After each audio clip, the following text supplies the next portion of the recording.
there and you're watching, and many of you watch the replay, so please type in hashtag replay so I know that you've watched this video. This is about investing in property and creating financial freedom.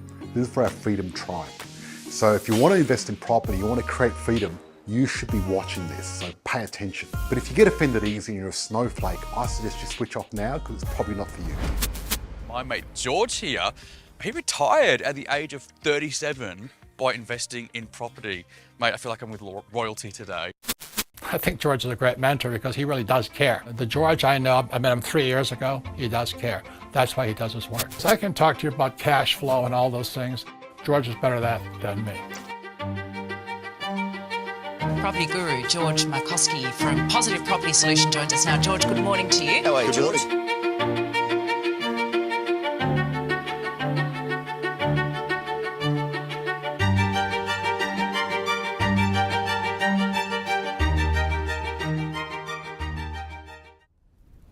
Okay guys, me and my team are about to go live, so make sure you grab your beverage of choice, sit down, and you're in for an amazing show.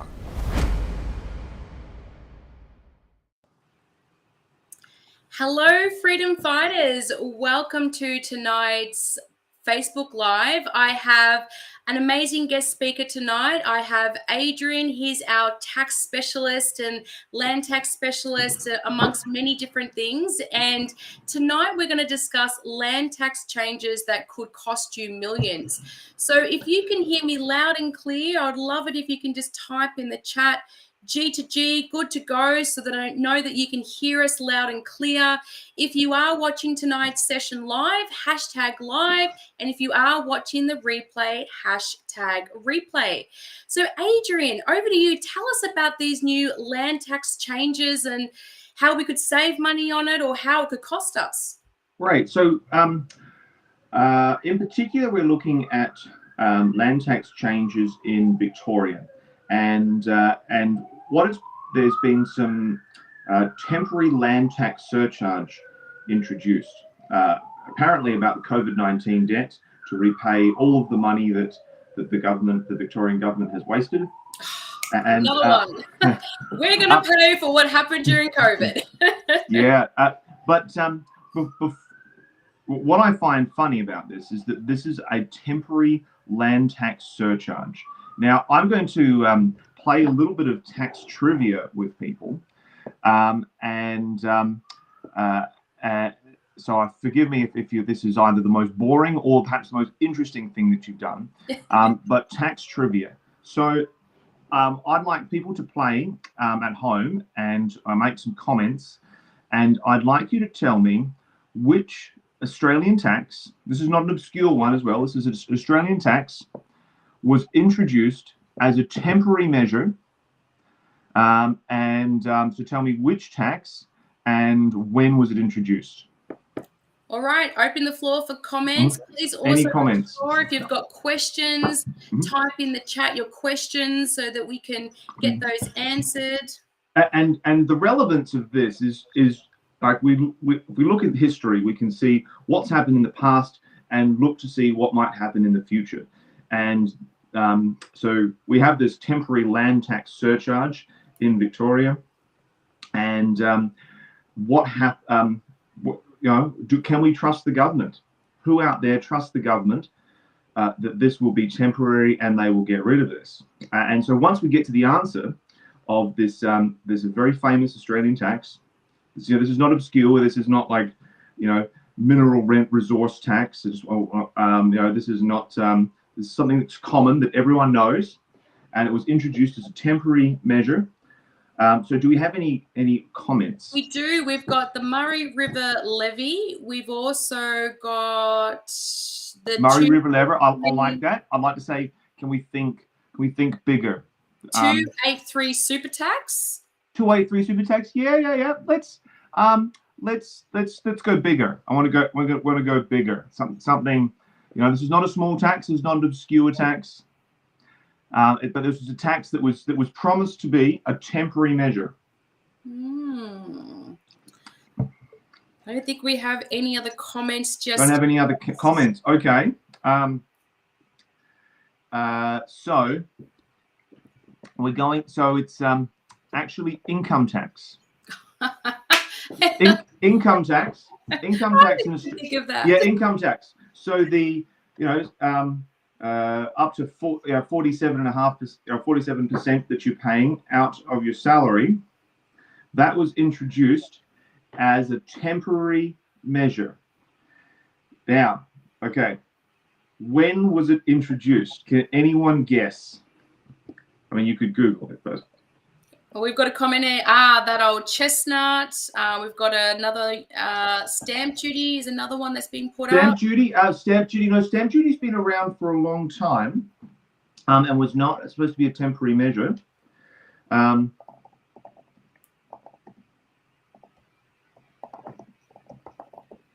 When do we have income tax? Ooh, I would like to think I would know this, but I'd be only guessing. Mm-hmm. I would say maybe 2020. 2020? No, we've been paying income tax for longer than that. Oh, We've been paying income tax. Oh, I thought there was a change to the No, income. no, not a change. No, the whole income tax. The whole. Okay, here we go. Yeah. We've got 1901. Oh, okay. I like that. That's clever. That's a very clever answer. And it was. I'm thinking through that answer because that's when Australia was federated, and that's not right because income tax, even though it's a federal tax, it didn't used to be.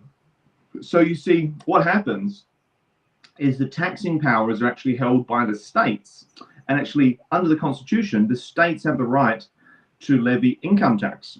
And in World War II, the states referred it off to the Commonwealth government. So the Commonwealth government now has the power to levy income tax. Before that, it used to be the states, and the states introduced, but the first income tax in Australia, there was the first federal income tax, was introduced with the permission of the states as a temporary measure.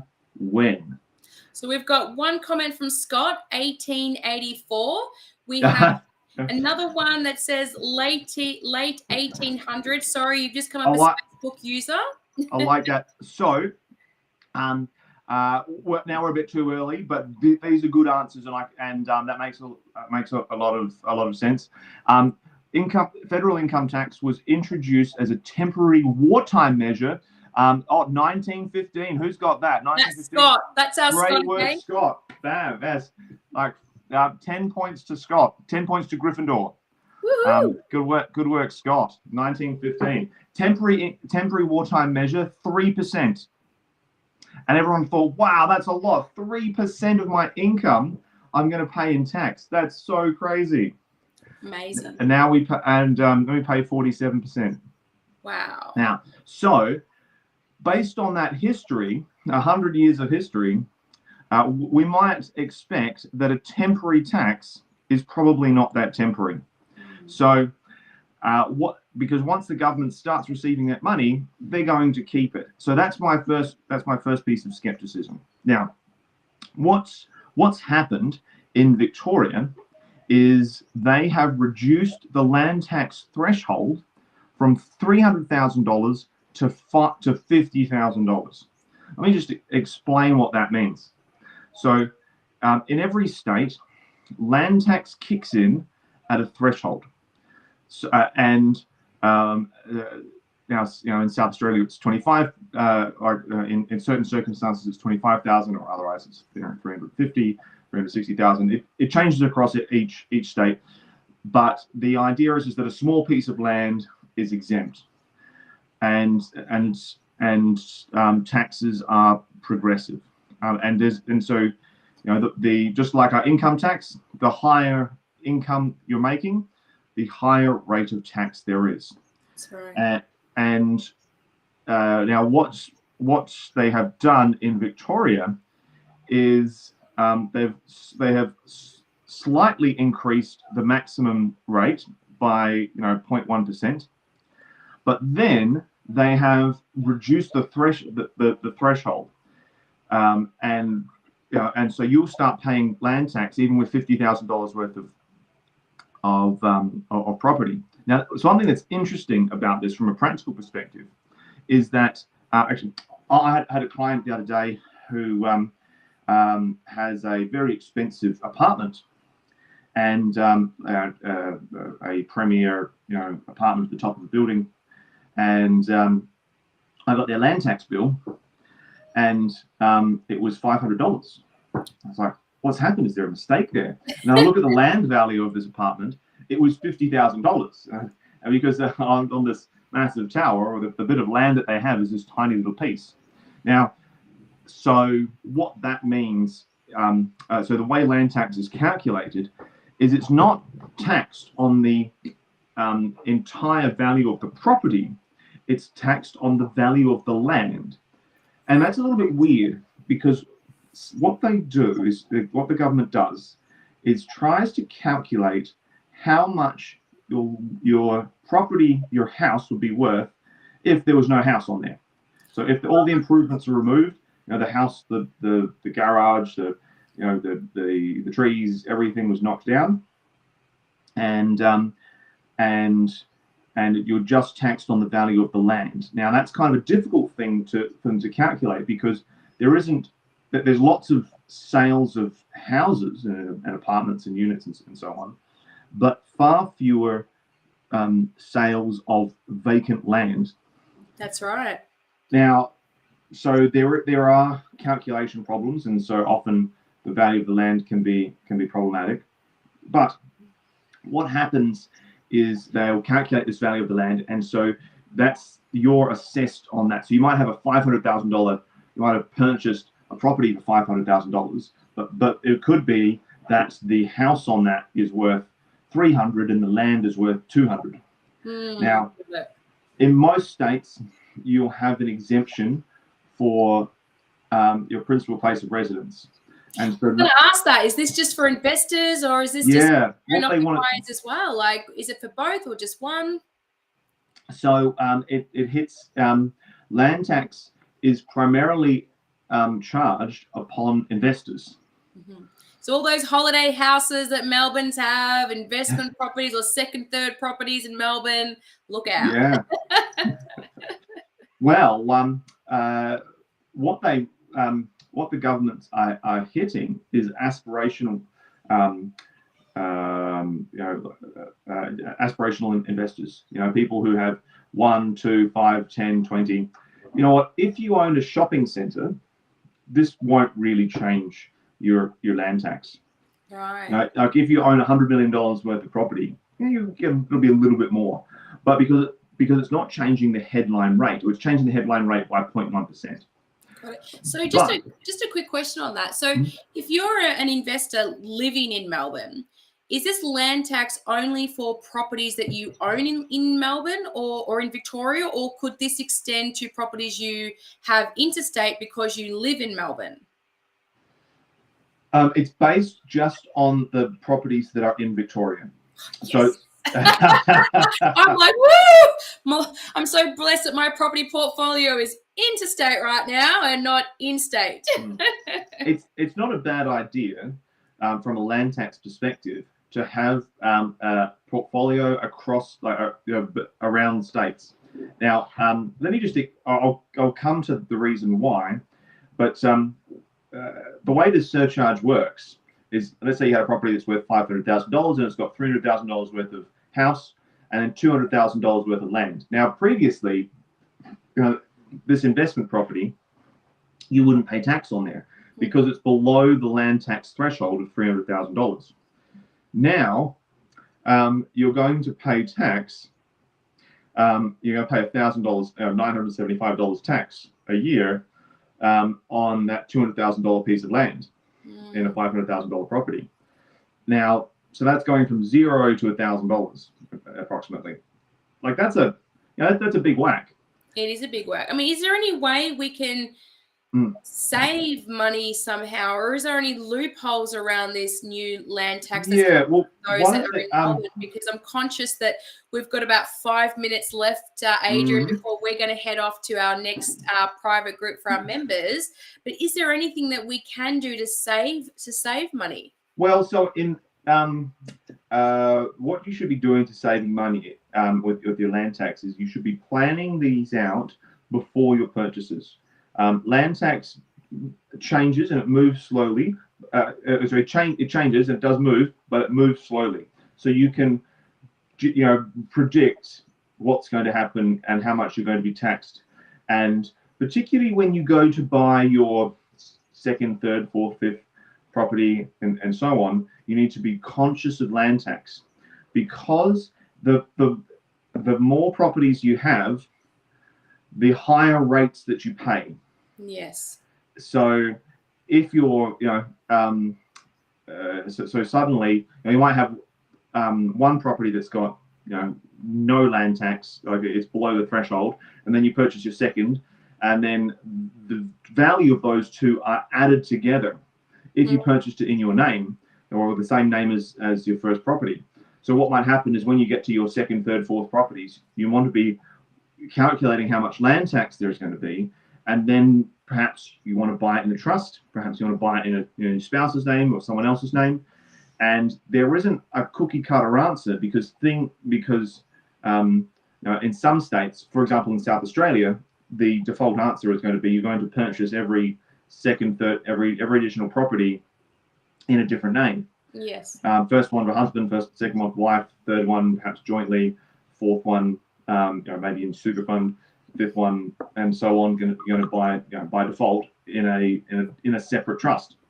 Whereas in New South Wales, you're going to pay a surcharge rate of land tax, if you purchased it in a discretionary trust. So you really have to think through the planning. Now, planning's not hard, but it's something that you do need to manage. And once you've purchased a property, then to change is going to incur stamp duty, roughly 5% of the value of the property. So 5% of the value of that land plus the house, because stamp duty is on the entire value of the property, whereas land tax is on just the just the land component. So I'm guessing that because this is land tax, that if you have a primary place of your own occupier, and then let's say you have a second just piece of land with no house on it, you'd still be paying land tax on that vacant land. Yeah, vacant land. You're going to be paying land tax on your holiday home. But people don't realize when they'll purchase their, because you don't pay land tax on your principal place of residence. No. Then typically, if it's in your name, there are circumstances when you can pay tax on your principal place of residence. But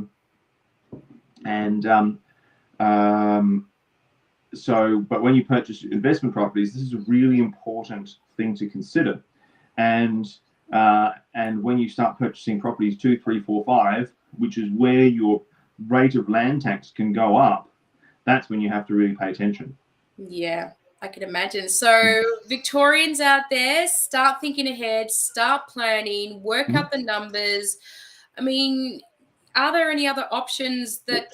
Well, so some simple things, changing who is the owner.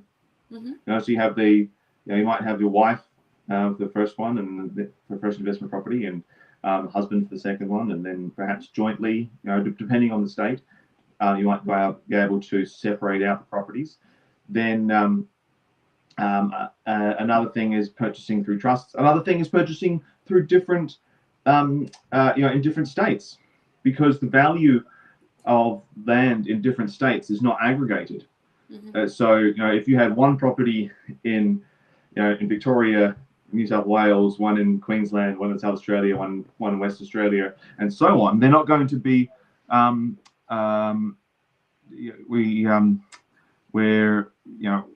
not going to be aggregated together, and so it's kind of that's a little bit of a loophole there, being able to plan that way. And in fact, Queensland was in their state budget last year announced a way of closing that. And what they were going to do is they were going to calculate Queensland land tax based on the value of property interstate that you held.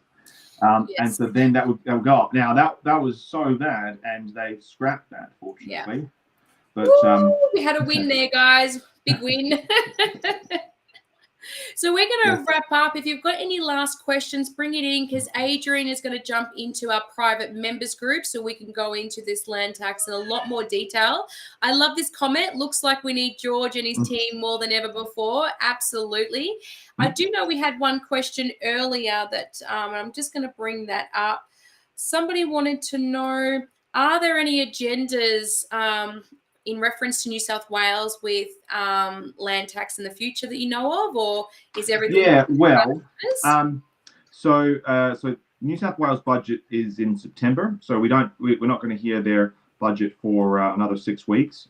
But New South Wales, they're trying to increase their land tax and reduce their stamp duty, and trying to transition away from stamp duty to a land tax. Now that's ACT has announced that, and it's got a 10-15 year phase-in period. But I would be looking to that in a switch to land tax in New South Wales, and I would say probably over the next 10 years around Australia, I would expect higher rates of land tax and the possibility of a movement from stamp duty to land tax. And that was another thing that was announced in the Victorian budget. They have done that for commercial property. They're going to commercial properties will transition to a new system of an annual property tax from 10 years after the date of the transaction. So instead, so there'll be an additional 1% annual land tax, but you won't pay stamp duty. Wow, so so perhaps we can talk more about that in the our next group.